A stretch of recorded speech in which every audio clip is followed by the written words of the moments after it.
ओम नमः शिवाय। जय माता दी। दोस्तों, कैसे हैं आप सभी लोग। दोस्तों, माँ काली, जिन्हें आदि शक्ति कहा जाता है, जो संपूर्ण सृष्टि की रचना करती हैं, संपूर्ण सृष्टि का सृजन, पालन और संहार माँ काली अपनी 3 शक्तियों के रूप में करती हैं।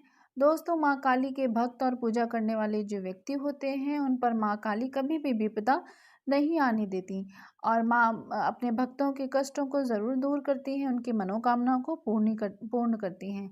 वह आदिशक्ति हैं, उनके लिए कुछ भी असंभव नहीं होता है दोस्तों, और वह अपने भक्तों के लिए सब कुछ करने के लिए सदैव तत्पर रहती हैं। अगर आपको लगता है कि आपके ऊपर किसी प्रकार के जादू टोना, तंत्र मंत्र, भूत प्रेत, पिशाच या किसी भी प्रकार का टोटका इत्यादि किसी ने कर दिया है, तो ऐसे में भी माँ आपको हर प्रकार की रक्षा करती है, हर प्रकार से। और माता सभी तंत्रों की अधिष्ठात्री देवी है। सभी तंत्र की अधिष्ठात्री होने के कारण माता भूत प्रेत सभी नकारात्मक जो ऊर्जाएं होती हैं, उन सभी से हमारी रक्षा करती हैं।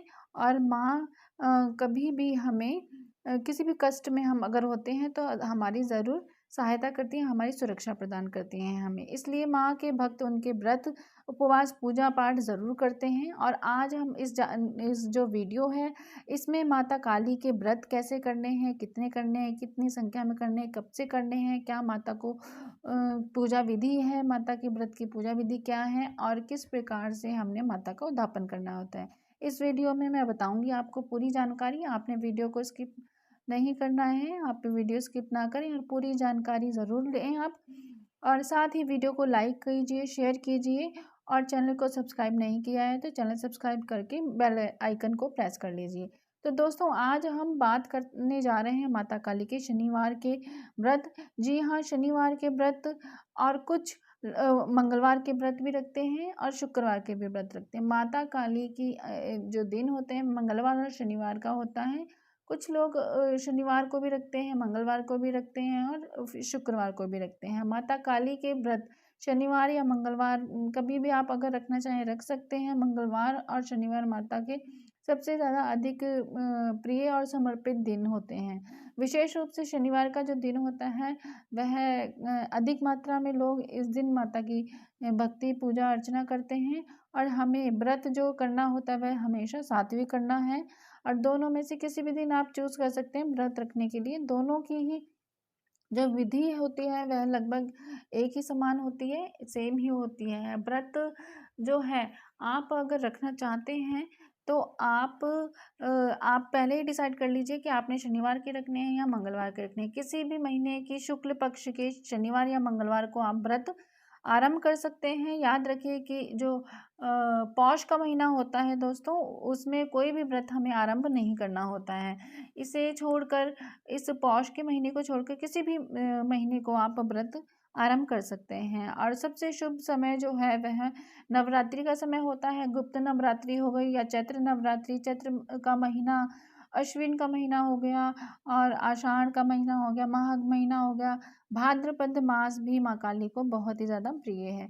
तो आप इनमें से किसी भी समय चूज़ करके आप व्रत अगर रखना चाहते हैं तो आप रख सकते हैं। और संख्या जो होती है वह 9 की संख्या में, 11 की संख्या में, 21 की संख्या में व्रत को रखना चाहिए। और जैसे कि नौवा, अगर 9 का संकल्प लिया है तो 9वें दिन आपने व्रत रखने के बाद शाम को उद्यापन करना होता है।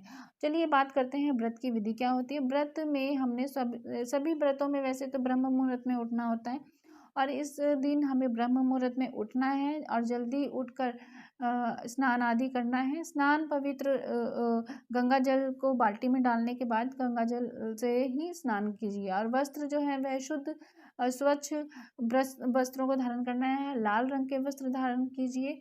लाल रंग माता काली को अति प्रिय है। वैसे काला रंग भी करते हैं, लेकिन अगर आप मंगलवार के व्रत कर रहे हैं तो आप रेड कलर का ही इस्तेमाल करें।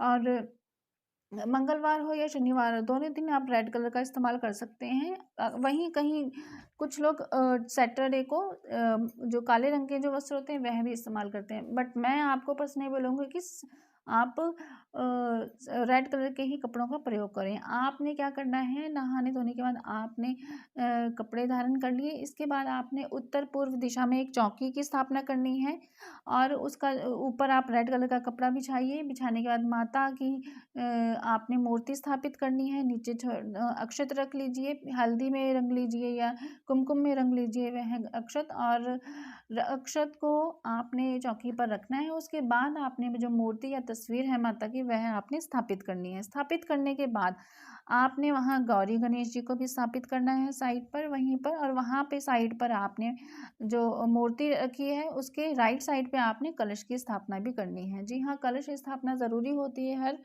पूजा में। जो आप व्रत कर रहे हैं इसमें भी आपने कलश की स्थापना करनी है। आपने कलश में गंगा जल डालना है, हल्दी डालना है, सुपारी डालना है और अक्षत डालने हैं, दुर्बा डालनी है और उसमें 1 रुपये का सिक्का डालकर आपने उसको नेक तक उसके भर लेना है। उसके बाद आप या तो दीपक वाला ये कलश स्थापित कर सकते हैं या फिर आप नारियल इसके ऊपर रख सकते हैं। आपने एक पात्र लेना, उसमें चावल रखकर उसके ऊपर आप दीपक भी रख सकते हैं। दीपक आप घी का या घी का ले सकते हैं या तिल के तेल का या सरसों के तेल का। माता काली को सरसों के तेल की जोत जलती है, तो माता काली को सरसों का तेल अति प्रिय है।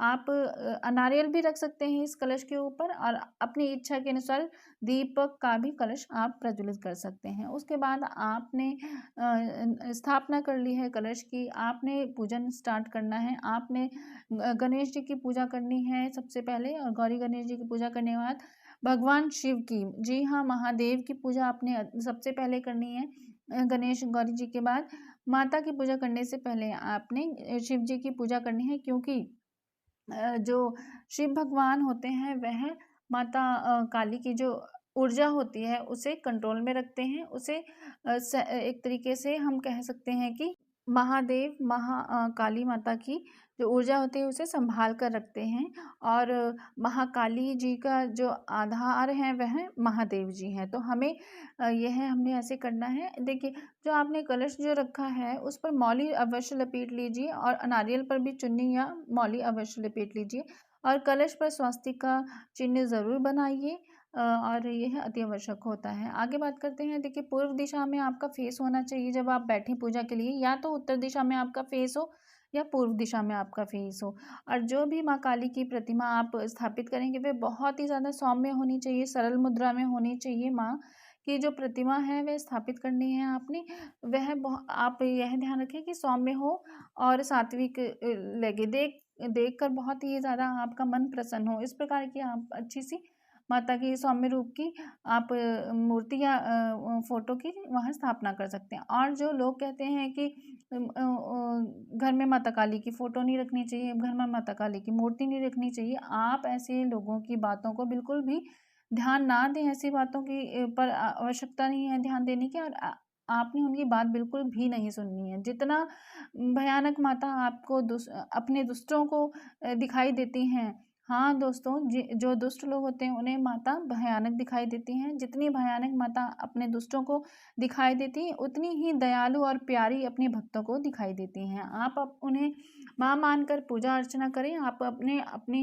ये जो पूजा करनी है इसमें माता को माँ मानकर, माँ के स्वरूप में अपना माँ मानना है, अपने आप को अपना माता का बच्चा मानकर अपनी पूजा करनी है। जब आप माँ को माँ मानकर पूजा करेंगे माता काली की, तो आप अपने जीवन में माता की जो कृपा होती है आप खुद देखेंगे अपने जीवन में किस प्रकार से आपके जीवन में बहुत अच्छी जो होते हैं बदलाव आएंगे। और उन्हें भक्ति भाव से पवित्रता बहुत ज़्यादा पसंद होती है, और आपने भक्ति भाव से अपने मन के अच्छे भाव से और पवित्र मन से माता की पूजा अर्चना व्रत रखना है। जैसे माँ और बेटे का संबंध होता है उसी प्रकार से आपने वैसे ही रहना है। और माँ बहुत ही ज़्यादा दयालु है दोस्तों, सच में। और आप अपने भाव से माता को प्रसन्न कर सकते हैं। सौम्य रूप से और सात्विक रूप से आपने माता की पूजा करनी है। माता को श्रृंगार अर्पित करना है, हल्दी लगानी है, कुमकुम लगाना है, रोली होगी, ऑरेंज वाला सिंदूर होता है वह लगा सकते हैं, तिलक करना है माता को, चूड़ी बिंदी लगा सकते हैं। और आपने भोग के लिए माता के लिए पेड़े रखने हैं। अगर आप पेड़े नहीं रख सकते तो फल रख सकते हैं, फल का भोग लगाइए आप। और यह जो है जैसे कि पेड़े का भोग आप लगा सकते हैं तो ठीक है, नहीं तो आपके जो सामर्थ्य है सात्विक आप माता को भोग लगा सकते हैं। हलवा हो गया, पेड़े हो गए, खीर हो गई, है ना, ये चीज़ें आप लगा सकते हैं। और जो सुबह की जो दोस्तों पूजा होती है वह आप सिंपल कर सकते हैं। जैसे फर्स्ट डे आपने अगर व्रत रखा है तो आपने संकल्प लेना है, मनोकामनाएं बोलनी है, और आपने कितने दिन का लेना है, कितने दिन के व्रत रखने हैं, यह संकल्प लेने के बाद आपने मनोकामनाएं बोलनी है। और नॉर्मल सिंपल आपने स्थापना करनी है और आप धूप दीप करके आरती करके अपने ऑफिस वगैरह जा सकते हैं। जो मेन पूजा होती है वह शाम की पूजा होती है। शाम को आपने जो पूजा है बहुत ही अच्छे से अच्छे टाइम लगा कर करनी होती है। अच्छे से आप जैसे कि शाम को जो दुर्गा सप्तशती का पाठ होता है वह भी कर सकते हैं। काली चालीसा का पाठ करिए आप इस दिन। माता काली का जो मंत्र होता है उसका आप पाठ करिए और मंत्र जाप कर सकते हैं, आरती करनी है। ये चीज़ें आप शाम को करिए, सुबह इतना टाइम नहीं होगा।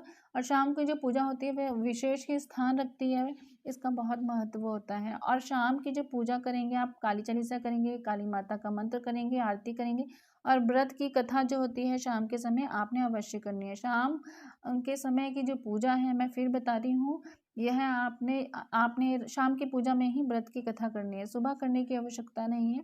आप सुबह नॉर्मल धूप दीप संकल्प करके धूप दीप करके संकल्प लेने के बाद ऑफिस जा सकते हैं, अपने कार्य में कर सकते हैं। और पूरे दिन आपने अपने मन को शुद्ध रखना है, किसी भी प्रकार की नेगेटिविटी को अपने ऊपर हावी नहीं होने देना। नेगेटिविटी मीन्स किसी के पास बैठकर नेगेटिव बातें नहीं सुननी, किसी की नेगेटिव बातें ना सुननी है, ना उनसे कहनी है। और जितना हो सके आप मन में अपनी माता को पूरे दिन याद करें। माँ को आप याद करेंगे तो माँ भी आपको याद करेंगी और कहेंगी हाँ मेरा बच्चा आज पूरे दिन मुझे याद कर रहा है। शाम की आपने इस प्रकार से पूजा करनी होती है, भोग लगाना होता है। और आप कोशिश करें कि आपने मीठे व्रत रखने हैं माता काली के, नमक का सेवन नहीं करना है इस व्रत में। कुट्टू के आटे और सिंघाड़ा जो होता है आटा, उसका आप प्रयोग करके, आलू प्रयोग करके आप खा सकते हैं। सेंधा नमक कुछ लोग करते हैं का प्रयोग करते हैं, लेकिन मैं यही कहूँगी कि माता के मीठे व्रत रखिए, अन्न को ग्रहण आपने नहीं करना होता है। और जो भी आप इस विधि को करते हैं, अगर निर्जला भी कुछ लोग करते हैं तो ठीक है, लेकिन दिन में आप फलाहार कर लीजिए आराम से। दूध पी सकते हैं, चाय पी सकते हैं, फलाहार कर सकते हैं।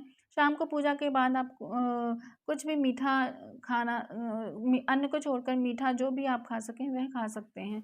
और यही कोशिश करें कि माता को आप रेड कलर के अच्छे से फूल चढ़ाएं। जैसे कि रेड कलर में स्पेशली जो गुलहड़ का फूल होता है दोस्तों, आपने सुना ही होगा। गुलहड़ का हो गया, लाल कनेर के हो गए, मालती का फूल हो गया, चंपा का फूल हो गया, और पुष्प जैसे कि कमल का पुष्प हो गया, यह आप चढ़ा सकते हैं। माता को पान के पत्ते पर लौंग, इलायची, सुपारी, पंचमेवा रखकर ज़रूर आप चढ़ाएं। माता काली का जो व्रत होता है वह सभी मनोकामनाओं को पूर्ण करता है।